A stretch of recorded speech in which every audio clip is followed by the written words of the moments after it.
फिर भी मन में एक डर सा बना हुआ है कि जब आप प्रत्यक्ष रूप में विराजमान नहीं होंगे तो हमारे जैसे लाखों युवाओं को कौन संभालेगा, कि हम किनकी वाणी का सहारा लेके इस जीवन की।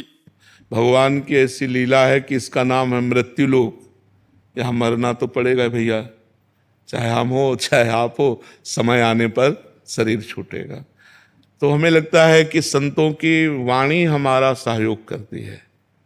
जो संतों के वाक्य हैं वही हमारे गाइड हैं। अगर हम संतों के वाक्यों को माने तो संत के चले जाने पर वाक्य तो रहेंगे ना, हम उन वाक्यों के अनुसार चलें। शरीर तो नाशवान है, आज है कल नहीं रहेगा, ये पक्का है। हमारा तुम्हारा या किसी का भी जब जहाँ जिसका आया उसको शरीर छोड़ के जाना पड़ेगा। लेकिन उनके वाक्य, उनके आदर्श, उनके सिद्धांत हमारे जीवन में पूरे जीवन साथ रह सकते हैं। तो हमें लगता है, हमें जैसे हम बचपन से भगवान के मार्ग में चले ना, तो हमारा थोड़ा तार्किक दिमाग था इसलिए कह रहा हूँ कि पहले, अब तो श्रद्धा से संपन्न हो गया क्योंकि प्रिया प्रीतम की उपासना। पहले सन्यास मार्ग में तो बच्चापन से हमारा तार्किक दिमाग था। किसी व्यक्ति का सानिध्य स्वीकार करना हमारे स्वभाव में नहीं था। दूर से उसका परीक्षण करना, अगर लग रहा है कि हमें है तो फिर तो हम आदर्श किसको माने, तो पूज्यपाद उड़िया बाबा की वाणी, उसको हम जीवन भर अपने पास रखा है। आज भी हमारे पास विराजमान है, जीवन भर पास रखा है।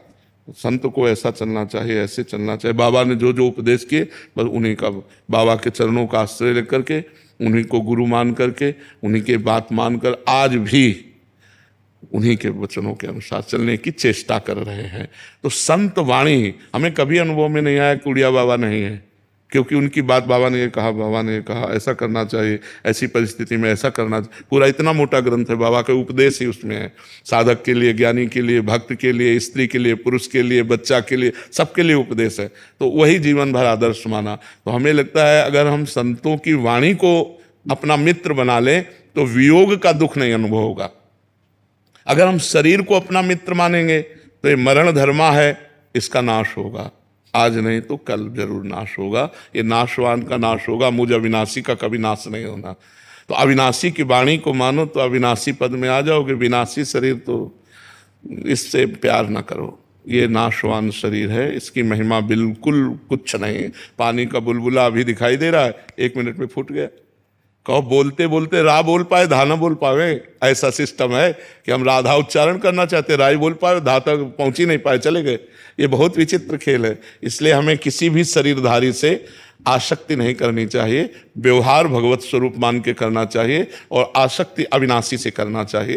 ये विनाशी शरीर वियोग को प्राप्त होने पर हमारा हृदय व्यथित हो जाता है, फिर हम सत्य धर्म का निर्णय नहीं कर पाते। व्यथित हृदय वो सही नहीं होता। अशांतस्य कुतः सुखम, जब चित्त अशांत हो गया तो ये लगेगा बाबा चले गए, फिर मन माननीय आचरण शुरू हो जाएंगे। और ये कि बाबा तो चले गए लेकिन बाबा ने जो कहा वो हमें करना है, उनकी आज्ञा के खिलाफ नहीं चलना। तो आप देखोगे यही दिमाग में बैठा मिलेगा। जैसे हम उड़िया बाबा का चिन्ह, तो हमें लगता है उड़िया बाबा यहीं बैठे हुए हमारे, ऐसे से ऐसे करो, ऐसे से बाबा ने कहा ऐसा। तो हर समय बाबा का चिंतन, बाबा की वाणी का चिंतन, तो उनका सानिध्य हमें निरंतर अनुभव में आता रहा। महाराज जी, जब कभी मन परेशान होता है तो ना आपके आगे धाम में दर्शन कर लेते तो बिल्कुल सब शांति, मतलब क्या एक वो डर रहता है। हाँ, ये अब इसमें हमारा भी बस नहीं कि हम बने रहे। अब वो भगवान के बल से चल रहे हैं। भगवान का एक आध्यात्मिक बल है, उसी आध्यात्मिक बल से भगवान चला रहे हैं। नहीं तो जो शरीर की हालत है, जो किडनी की हालत है, बिल्कुल वो क्रिया रहित हो चुकी है, बिल्कुल क्रिया रहित है। पर हमको आपको सही बताया बच्चा, बिल्कुल कोई कष्ट नहीं। शारीरिक कष्ट होने पर भी हमारे मन में प्रसन्नता रहती है, हमारा मन आनंदित रहता है। अच्छा, मरने का भय इसलिए नहीं है कि हमें जाना है अपने प्रभु के पास, तो भय तब हो जब इससे हमने राग नहीं किया, प्रभु से प्यार किया। तो ये आज छूट जाए, चाहे 100 वर्ष बाद छूटे, प्रभु के पास ही जाना है। जितने दिन उनको सेवा लेनी ले लें। हम ना रहेंगे पर हमारा वचन रहेगा, हमारे भगवान आपके साथ रहेंगे, ये बात मान लो। शरीर तो नाशवान, शरीर तो जाएगा।